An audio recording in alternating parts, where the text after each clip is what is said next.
Don't know where it goes. I'm on a road.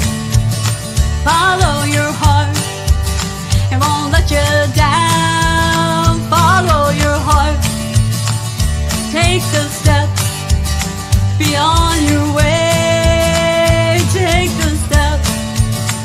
When you have a dream, you gotta start. It's the only way. If you're gonna shine, and you're gonna shine, shine, shine. You're gonna shine. You're gonna shine. And we are shining. What a great day it was today. It really was, weather-wise, perfect temperatures. And here we are back on the ranch. And I'm always just happy.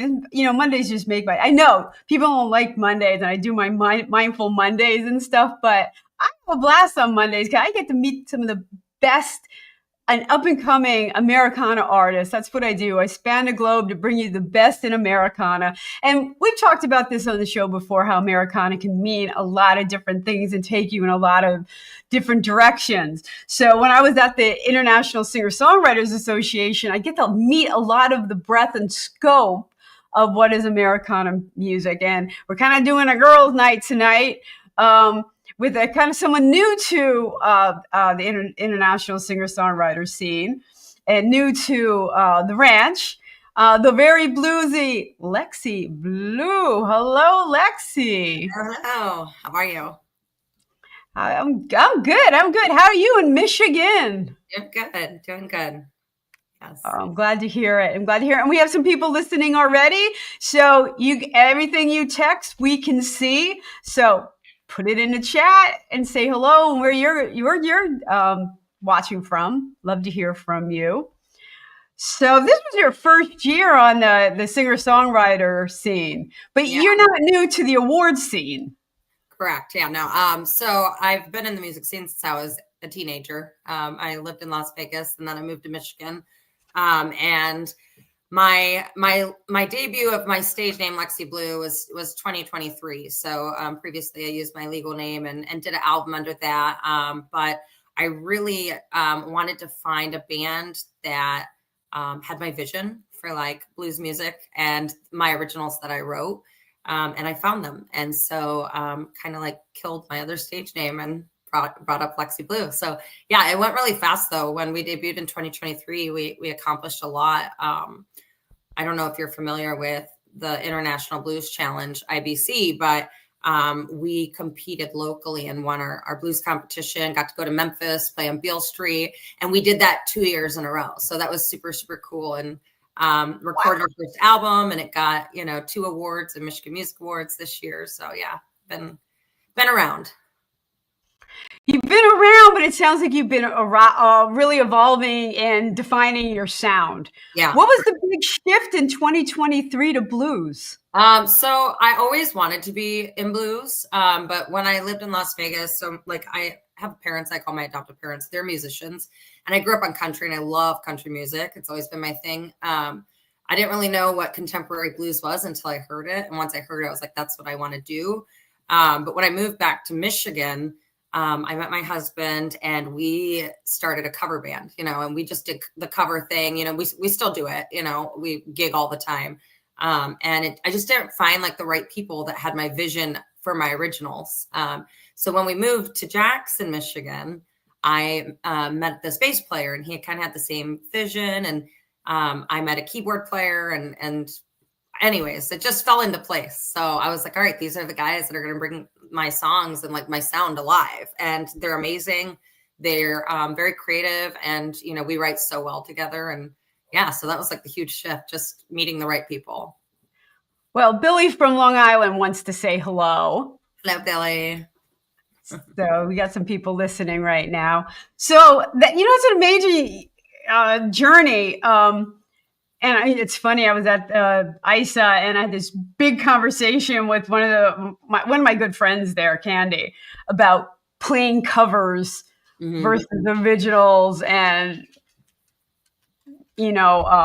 some heated but you sound like you stay pretty true to country, to covers, and then this is the band for your music. Yeah. So I have like my Lexie Blue band. That's my original stuff. And I love doing it. Like that's what what I do. I do the covers because that's what people love.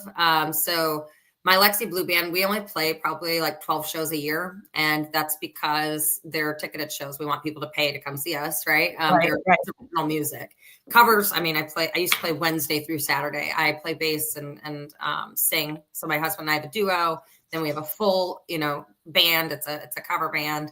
And we kind of do that. I do that to fund my original music. And I love that. You know what? And I actually steal this from you. I saw your webpage when I was, taking the picture to make your flyer for tonight. Yeah. You're very clear about what the shows are. You have all your dates you're playing, and you're like, this is Lexie Blue. This is Duo. This is the cover band, Alexandrian Transfer. And the cover band, and this is what you're going to see. Yeah. And I kept going back to the conversation I had about Candy, and I'm like, I think that's the way to do it. Yeah. Because there are venues that are original music. Yes. Yeah. And that's the thing too, right? Not a lot of like local venues. You see the theaters, you see the national stages, and we've been very fortunate to be able to I know some folks. I've been in the music scene in Detroit for a very long time. So when I did debut Lexie Blue, I knew a lot of folks at those, national stages, venues and stuff. And, I just did a call and they knew me from my cover band. So they knew I could sing. They knew I was good, so they trusted whatever I put together was great because I already had that, rapport. So we've been fortunate to open up for quite a few big blues folks like Tap and Juan, Coco Montoya, on pretty big stages. So that was like super cool. And my cover band, we've won a few things where we got to open up for like Night Ranger, like the rock groups, and Mark Farner and stuff. So yeah, it's really cool because I know the venues where I could go. I know the venues where I can go and make money, right? Playing a duo. Right. I know the venues I can go and make money with the cover band. And then, when we do have those ticketed shows for the blues show, a lot of people love coming to see it because it's something different. Mm-hmm. And a lot of people know that that's really my voice. Like I have, that's my heart and soul. They all know that about me. Like my local bands, yeah. So, but I would think you almost have a couple different like fan bases with some overlapping. Oh yeah, for sure. Yeah. Absolutely. Yeah. We have like our boat club and yacht club fan base who love our cover band. They're like, oh my God, we want you guys, like they hire us like for every party and stuff. And it's because we're doing that kind of music, like the rock music and the country that they all like to drink and dance to, so that's like one fan base. And then, kind of like your diehards that come to every show, like they're like, oh my gosh, they're overlapping. Right. Right. Like blues. And then I have like just a soul blues fan base, that like have heard of me through the blues channels, the blues venues, and the blues societies. So yeah, for sure. Okay. So, let's talk about the songs that you write. We'll stick to Lexie Blue for now, though. What your heart is. That's what I'm all about. Me too. So, let me bring your songs up here. Until I'm Dead. Let's talk about your songwriting process. You start with the band, you bring them lyrics. How does this get going? That's a great question. So I'm one of those songwriters that does it every way you can think of. So there's some songs that I've written. Now this one I wrote on piano first. So I brought them in later. But a lot of my other songs, it really depends. I can write lyrics first, and then I'll have like a melody in my head that I know what I want, and I'll hum it into the phone. I'll send it to my guitar player, and I'm like, this is what I want in this key. And then I'll bring it to the band. And then there's some times where like I'll write half a song, and I'm like, I don't want to write the whole thing because I don't want it to be boring. I really need that like in-person feel. So I'll bring it to a rehearsal, and I'll say, all right, this key, do this. And we'll go through like 2 verses, but when we get to a bridge, we'll all collaborate and we'll find the right, that for the bridge. So yeah, mine's a little all over the place. I do a little bit of every way. Right. I did write on piano first. Yeah. Is that your main instrument, piano? So that's the instrument that I learned first. But no, my main instrument now is bass. I don't play bass in my blues band. I have an amazing bass player. I played bass just in my duo and my cover band. Maybe one day down the line, but I just picked up bass about a year and a half ago and I fell in love with it. And so I play that at shows. Piano is like my instrument where I write on mostly. Yeah. During COVID, I bought that. It's an acoustic bass, and I thought I'm going to teach myself bass because I thought it's so cool. It is. And I actually took some online lessons with some friends of mine who just told me I was terrible. And oh, oh no. I couldn't get the whole do. I don't know. Yeah. I'm working on it though. I pick it up every now and then. You got this. I got it. You got I'm it. going to be doing it. I'm going to be doing it. Bass is like, it's really hard to sing bass or to play bass and sing at the same time. It's very, very difficult. It's the hardest instrument to sing and play at the same time. And maybe that's why I can't stay with it. Probably. So I've learned to teach myself. So the reason why I don't do it in my blues band is because, first of all, I love my bass player. But second of all, it's going to take me a while to even be. Blues bass lines are so, they're so intricate, like different. And to sing over top of that, it's really a mind, whatever. So playing like cover songs like Jelly Roll and it's just 4 chords and, that kind of stuff. That to me, wasn't easy at first to sing and play at the same time. But now that I've been doing it for like a year, almost a year and a half, it's really easy for me. I can just look at a song if somebody requests it and play it and sing it, but blues and funk and R&B is a different story. Like Motown, because they're very different. I mean, there's some crazy bass lines in there, and to sing and play that at the same time is very difficult. It's definitely. And the songs are led by bass.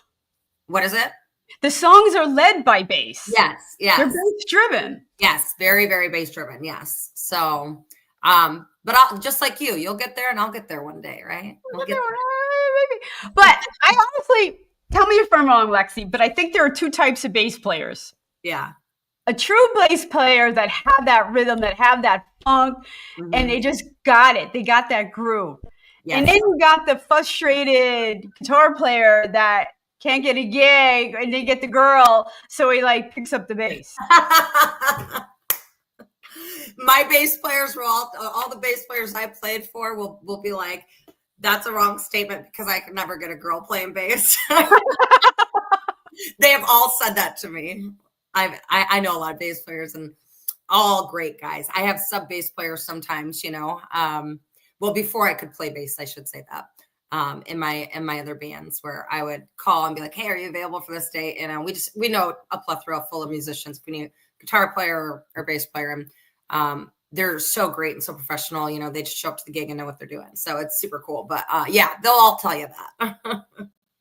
All right. So I'm not off the mark on that. Yeah. And the ones that don't admit it are the guitar players that just kind of picked up the bass. Right. Yeah. Okay, I have no bass players chiming on tonight, so the drummers are staying quiet on the subject. So funny. Oh, good. All right, let's talk about Until I'm Dead. Sure. So I wrote this song because everybody that knows me, and you will soon learn this about me, Randie. I'm a very go person, like naturally energy. I don't stop. I work. I'm a workaholic. I'm always doing something. I can't sit down. And so a lot of people would always tell me like, you need to slow down. You're going to wear yourself out, blah, blah, blah, blah, blah. But I can't. Like if I slow down, like I go crazy. Like it doesn't do well for my soul. It actually gives me anxiety, if I'm bored or something. So I keep myself very, very busy. Like my schedule is booked a year in advance. I know everything I'm doing a year in advance. And if I'm not doing something, I fill it, like just how I am. And so I wrote this song Until I'm Dead because talking about those folks telling me to slow down. And this song is like, I won't, stop till I'm dead. So Billy's gonna take up bass now. Oh, I love it. We got Mackenzie, who loves you. The dog lover loves you. Oh, I love you because you're a dog lover. I have 4 pitties, so love you. 4? I have 4, yeah, Oh yeah. my goodness. I have Zelly, Boo, Rip, and Bella. They're Oh my my 3. god, my drummer has 3, and I thought that was a lot. Oh, I would have more, but my husband would murder me. I can't handle my 1. He's been so sick though. Like he's a legit handful. Like, Yeah. oh my goodness. Oh my god. Okay. So Until I'm Dead, you're a go go go person, and what happened with this song? So no, I just wrote this song, and it was kind of like my message to the world and to those people. Like, I'm not going to stop until I'm dead. So this was on my first Lexie Blue album, and there will be a music video for it. There's not yet. That's the second music video that's to come. But I had to have well, I guess it really doesn't matter for music video, but I had to have emergency throat surgery on May 19th. Yeah, so they found, I didn't know anything was wrong, but like after one show, I would lose my voice. And I remember people saying something's not right because I would lose that. And I used to gig, for forever, 5 days a week and never have that problem. And I remember going New Year's Eve to a New Year's Eve party. And one of my friends, I had like 4 of those little mini shots, and I lost my voice completely. And she goes, Alex, Lexie, I want you to, see my doctor. And I was like, for what? She goes, something's really wrong with you. And it was at U of M, and he sees like professional singers, and they scoped my throat, and they found like a massive polyp on my vocal cord. And they were like, we've never seen a polyp this big in our life. You need to stop singing immediately. We can't believe you're still singing. How are you still singing? So they scheduled me for surgery, and I couldn't talk for 3 weeks after surgery. It was the worst thing. It had to be painful. It was, it was really painful, but I got a cabin. I went up north, away from my kids and husband, because I knew it would be impossible being at home. And took 2 friends that I knew, I wouldn't talk to, that would just help take care of me. And it actually it was really hard at first, but it was kind of like peaceful in a sense. Like, I never shut up. So it was definitely like a challenge for me, but I don't know. I kind of like envied that I had to do that, because it like forced me to get into this different side of myself I didn't know. So, but anyways, so that's why the music video hasn't happened yet for Until I'm Dead, because I'm okay now. I'm back to singing and stuff. Just it took a little bit. So Right. Some dog lovers are still chiming in. Mindy's like, you win. She only has 3 dogs. And Billy has cats and dogs. But I'm telling you, that sounds terrifying, as, your whole profession is your voice, and you use it in so many different ways, and to find that polyp, had to be terrifying. It was terrifying because after the surgery, you couldn't talk. And then you had to see a speech pathologist every week, and your voice, you couldn't sing. I couldn't sing until June 28th. And I was only allowed to sing like 5 songs a set. But when I started singing, I could tell. I was like, oh my gosh, the polyp's gone. You could feel that big ball out of my throat. It was amazing. But also I was scared, because if you push too hard, you could totally ruin your voice forever right after vocal surgery. Right. So I did like vocal exercises and stuff. And, but it's good now. It's good. The only thing that's still coming back is my falsetto voice, which takes 6 to 12 months. It's there. It's just not fully there yet. But it's back. Like every day. Did you train with technique before that? You were, trained with technique? No, never. Okay. No, but that's what the speech pathologist is for. So like, I never even done warm-ups before I sang. Like, yeah, like I grew up with, I call her my adopted mom. She, was professional singer. My dad was my adopted dad. And they never did any of that stuff. Like, they didn't. And they're really good. And they're like, they play out in Vegas 7 days a week, like, and stuff. So I was never taught that. I was never taught that was a thing. I didn't even know that was a thing my entire career. So yeah, now I know that vocal warm-ups are super important. Right. And nebulizing is super important. Right. Yeah. So. Right. Well, let's take a listen to Until I'm Dead. All right.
All right, and we are back on the ranch. We're spanning the globe to bring you the best in indie Americana music, and we are brought to you by Blast Music 24/7, your one stop for all indie artists. If you're looking for new music, you want to be on Blast Music 24/7. I have, for those of you watching the video, I have the QR code up for you guys. If you're listening, we got the Plow Zone. We in California. We have My Indie Radio out in Paris. So we really do span the globe. So we love our listeners. We love all of our people that are streaming. We know Apple Podcasts, Pandora, Pocket Cast, Stitcher, Pandora, Amazon products. We're everywhere you want to be to find your indie music on the ranch. So thanks for tuning in. Hotel Universe, your one stop for all videos. For all your video needs, tell them Randie sent you, and they're going to hook you up with a great lyric video or whatever you need done for reasonable, because I sent you. And To The Max Advertising too has hooked me up with some banners, and you always got to look professional. We don't compete with each other, but we want to be competitive with each other and put our best foots forward. So we had a lot of people, Lexie, digging that groove. Yeah, right. I love it. And Mackenzie, that was brilliant. Mama, Mackenzie and Maddie, hope to see you. I love you. So the next song if Marcella and Mackenzie and Maddie and Mama is on, Marcella will know that the Twisted song I actually wrote about her. So we'll talk about that when we get. We'll get to her. We'll get to her next. And Billy loved the organ, which was kind of a cool humming organ sound. Yes. Billy, I just love you. Randie's a global phenomenon because I span the globe. My favorite. All right. So that really did, it blended a lot of things. You had the organ, you had that cool groove going there. You just kind of drop in, until I die, Yeah, it's we've definitely brought it to life. Like it's funny when I write songs on piano, there's only so much you could do with the piano. And then when I bring it into the guys, I'm like, okay, sometimes I'll have the part in my head for like guitar or whatever. And then sometimes I don't, and they bring this flavor to it. And I'm like, that's it. Yes, that's it, guys. And that's why I love songwriting. That's why I love writing songs.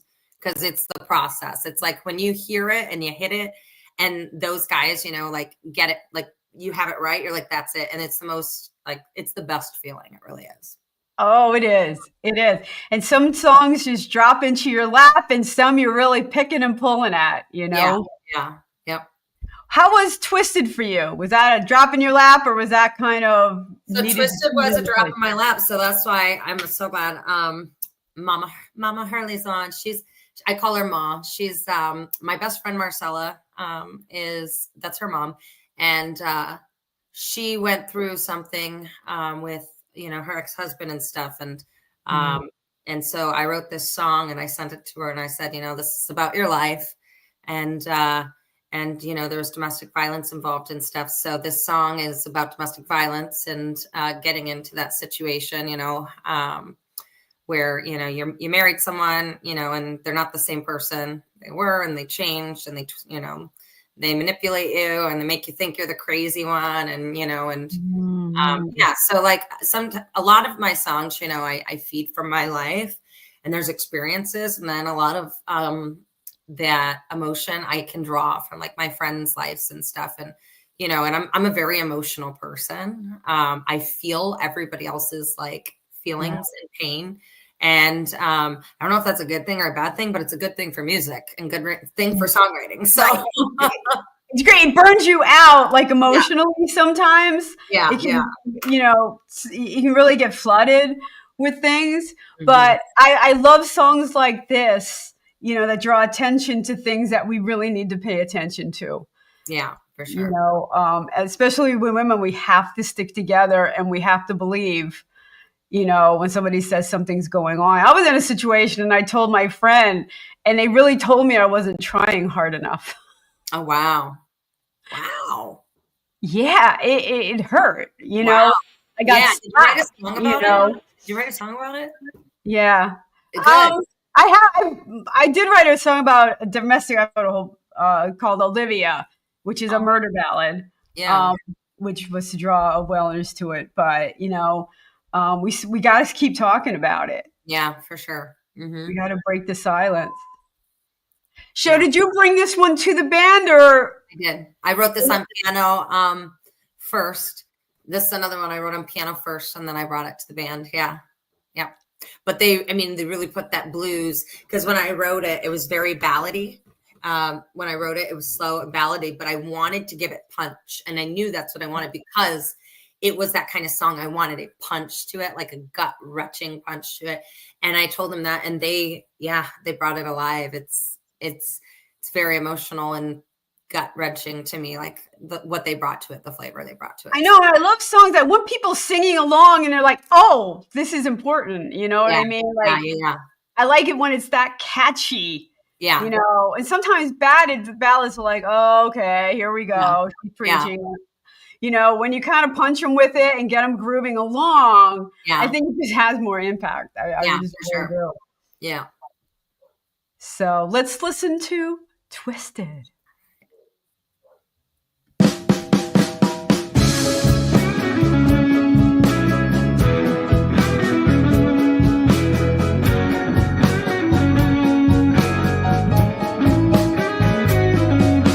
Twist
and we are back on the ranch. We are brought to you by Blast Music 24/7, your one stop for indie artists. If you want new music, you got to find Blast Music 24/7, and all indie artists should have their music up there. There's so much networking. So we have our own radio player right now and playlists. We really promote people on our platform. So it's a great, great place to be. And to our listeners, the Plow Zone in California, My Indie Radio out in Paris. And again, you can find us on Roku TV too. So we're everywhere you want to be when you want some great music. Find us on the ranch. And I got to tell you, a lot of people, I agree with Mindy, that was giving me chills. You had so many great lines in there. Thank you. Thank you. You know, you sucked my my soul. You Right. said, I'm trying to write them down. I'm like, yeah. Yeah. Really good job. It was a wow. Billy thought it was a wow too. That was thank you. Just such a cool groove for such a serious topic. The show because yeah, I mean, there's songs that I've written that I feel like could help people, and that's one of them. Just to let people know, like, you know, you're not going through things alone, and I think it's important to talk about that kind of stuff. So if it can help anybody, then that was my goal. Right.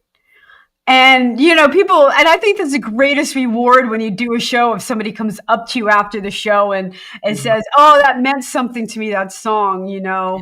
Absolutely. Yes. Yeah. That's like the whole like reason I write, because, you know, oh my gosh, there's so many songs in the world, right? We all write songs, but when you can write something, you know, it's going to connect with somebody. Right. And it may not connect with everybody, but it's going to connect with people, and then it's going to help them or make them feel at least not alone for a second, you know, and that's what writing is for me. So, well, isn't that our job as a musician, to make you feel something? Yeah. Right. If you're having a good day, you want to listen to this. If you're going through a breakup, you want to listen to this. And then maybe you just listen to a song and you're like, oh, wow, that happened to them too, you know? Yeah.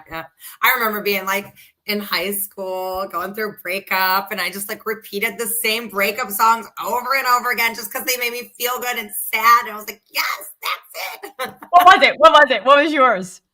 Oh my God, there were so many. I couldn't even tell you. So I listened to Avant a lot. So I loved R&B breakup songs. So like a lot of the Mariah Carey and Avant, and then also, you know, I love country. Not Chase. Is it not Jason Aldean? There's a song called "Why," and that was a really good one too. There were so many. I had so many, like a plethora of songs. Well, Mindy says she can sit in her car all day and sing at the top of her lungs to that one. Oh, I appreciate you. That's awesome. Thank you. For me, my first big breakup, it was REO Speedwagon, "Time for Me to Fly." Oh my gosh! So my adopted dad drummed in that band.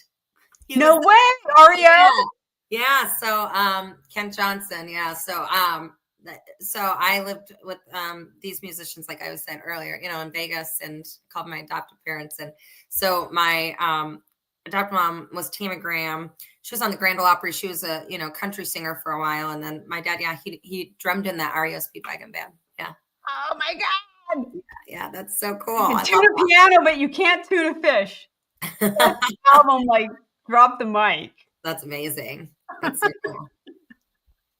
cool. But no, that's one of those songs that you could just like over and over and over, like "Time for Me to Fly," "Time for Me," because it's empowering. It's like, I'm doing something, you know, I'm not going to wallow in this. Yeah. No, I'm going to get over it. Let's see. All right. Billy's favorite breakup song was Jim Croce. All right. What's Operator by Jim Croce? Okay. I could get that. Yeah. Okay. Jim Croce was just so good. I know.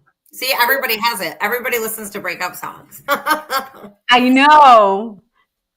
Everyone has it. Funny because when I first started, I mean, I've always written.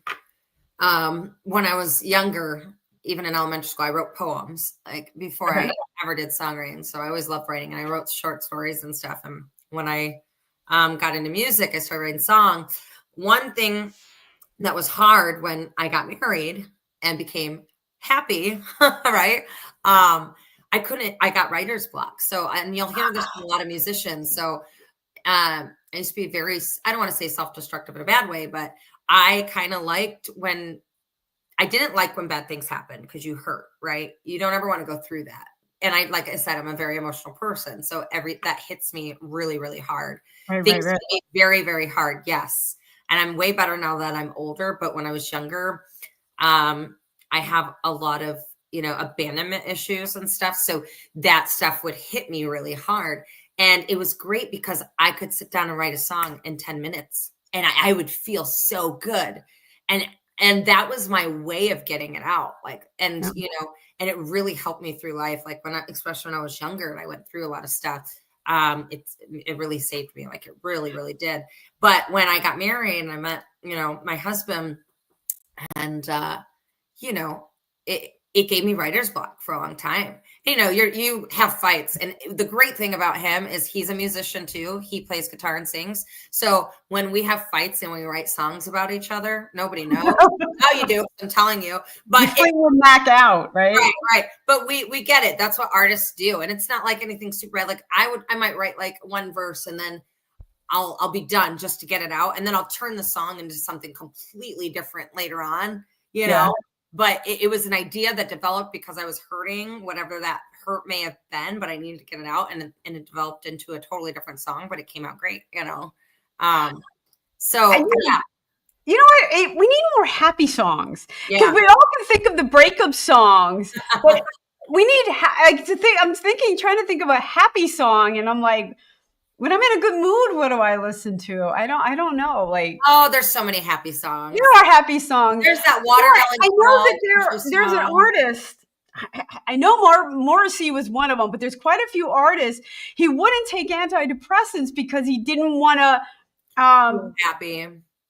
Right, be happy and not be able to write a song. I mean, he's the epitome of holy cow, like slit your wrist type like song, like emo type songs, and he's like in the throes of depression and he doesn't want to take antidepressants. So it's like, dude, take antidepressants. You're like, see, I had to learn though. Then that's okay. She's right, Shabuzi. Yeah, Shabuzi. Yep. So I had to learn though, because I love writing so much, but that's how I learned, it made me a better songwriter and I channeled other people's energy, and took their stories. And especially when I went down to IBC in Memphis and, we won 2 years in a row, one time in Lansing, the blues competition, and then in Grand Rapids. And when you go down there, it's an international blues challenge. So each person from their state or country blues society who won at that local regional level got to go there. And so I think there was like no, I might be off. I think there were 60 bands international that get to go every year, and going down there, the first year really upped my songwriting, as well, because I heard so many different flavors of the blues and different styles, and all in the same week because there were so many bands. So when you're not performing, you can go see other bands, and it was really it was mind blowing. It was beautiful. I met so many great people, but really upped my songwriting thing. And my next album that I'm recording right now, which I was supposed to record last October, and we record the music, and then I had to have throat surgery, so I couldn't record my vocals.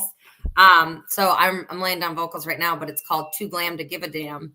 And and it is. I love this album because it's sassy. It's a different side of me, and it's just kind of like, I don't know, it's sassy. It's like, so the story behind that song, which I don't have I just record vocals, but it won't be out for a while. But the story behind that song is the first year we won in Lansing and we went to the IBC, there was this lady, and as a musician, you always get haters. You always get haters. She did not want us to win. She wanted somebody else to win. And she, was just evil on social media. And I had to block her on a bunch of stuff. But one of her comments was, if you would have went to Grand Rapids, you would have never won. So the next year we could have went, because there's 4 blues societies in Michigan you can go to. And Lansing is closest to us. Kalamazoo is second closest. Grand Rapids is 2.5 hours away. And we could have went to Kalamazoo and competed. But because she said that, I was like, oh no, we're going to Grand Rapids. And guess what? We won. So I wrote that song and I said, I'm too glam to give a damn, because you know what? You didn't scare me, and nobody's going to scare me from doing what I love. I'm up for it. If I didn't win, that's fine, but you ain't going to scare me away from it, because this is what I do, you know? So I kind of got sassy on this album, and I love it. It's a different side of me, and I know people can relate to it too. So I'm like super excited for this one. You know, I find when I write with prompts, at first it was kind of inhibited, like, oh, it's so cliche, we're all going to have these songs. But I really found it let me go to corners. Yeah. That I might not have gone to before. And it really does change the process, because, you know, it was a prompt. The story wouldn't have happened. So I find editing's easier. And again, throwing out different extremes of things is easier. Yeah. You know, I'm not so invested in, I don't want to mess up this song. Like, you can't mess up something that probably shouldn't have existed, you know? Yeah, exactly. Yep. So, and speaking of that, so many personalities. Yes, so many. So this song is probably my favorite song that I've written. And live, it's very emotional performance, and I feel like it really, like, this is the one I get feedback on the most. It's our closer song, and it's really powerful. So I tell the story to my audience every time we play this. I wrote this song because I went to a different high school in a different state every year, and you know, everybody's got their childhood story, but it really, like I said, I'm a very emotional person, and I feel things very hard. So doing that was very, very hard for me. And I'm a very social person, but every state I went to was so different, and the people were so different that I felt like I had to be a little bit something different every time I met these people. Like, I wasn't I wasn't being true to myself, like, because I just wanted these people to like me. I was a kid, you know? Right. And that feeling is a horrible feeling. But at the same time, like, going through that, like, it's made me, like, I'm so my authentic self today, because I've been so many other people, you know. But I wrote this song because I've experienced so many different personalities of myself, and literally I think I've been through everything that, I mean, anybody can think of, you know. And it's really humbled me. I'm not a judgmental person. I'm very proud of, like, going through that. Nobody should go through any of that stuff, but, like, going through it, it really made me who I am today. And I'm proud of who I am today, because, you know, I don't judge people. I love everybody. So yeah, I wrote this song just expressing, like, that part, like, how it gave me so many personalities, like, going through what I went through. Yeah, Billy's thing too. He went to different high schools. I switched high school my senior year. Don't recommend. Don't recommend. Yeah. You know, you think you knew who you were in high school, and no, not a clue. Not a clue. You just had to get through the year. So let's listen to this. So many personalities.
So I'm trying to be someone they would like.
And we're back on the ranch. I want to thank all our listeners, whether you're streaming, whether you're listening to it live. I really appreciate you tuning in every week. We are brought to you by Blast Music 24/7, a great platform in and of itself. Go check that out. And if you want to be on the ranch, if you're an indie artist, Americana artist, you can go to my website. It's streaming below. It's Randie O'Neill. You got to spell my name right, or you get a baseball player. It's RandieO'Neill.com/shows. And you could apply just like Lexie did to be on the show. And Lexie, you go on with your sexy self with that video. Let me tell you. Oh my goodness. Even My husband actually in on that one. Holy cow, that's a great song and video. Thank you. My husband actually made that video, produced that video. So I got lucky. I have my husband does all the video stuff, so he knows how to do music videos and all that. So we did that video, and yeah, that was all him. He's great. So Lexie, what you working on? What's up next? My next album, Too Glam to Give a Damn. So really, because I just healed, I've actually been doing I did vocals. So this is my first weekend off of shows in a long time. And I don't have my next weekend off until November 15th, and I'll be in Florida. So I really wanted to go to the Big Blues Bender this weekend, but I didn't because obviously priorities. I had to record my album. So yeah, I stayed home like a good girl and got vocals done for some of the new album. Music is like pretty much all done. I think they're just mixing it. And then I have a few more songs. I think 3 more songs or 4 more songs to lay vocals on. So yeah, that's up next. And I don't have a release date yet. But when I do, I will post it. That's great. And where can we find your music? LexieBlue.com, and it's Lexie. So I'm the same as you. You got to spell it right. Right. Gotta get the IEs in there, guys. We're going to miss both of us. I know. IEs. So LexieBlue.com. You could go there. You could check out, where I'll be playing. And you could see, the first album's on there, and then the next album will be on there. So that's great. So find her website, see where she's playing, get her new music. Hey, go to Facebook, guys. Like and subscribe. Really helps us out, the indie artists. It really does. And of course, check back here every Monday, every week for your edition of The Ranch. We are going to be right here. So, all right, we will check you out and see you next week, everyone. Bye. Thanks, Randie, for having me. All right.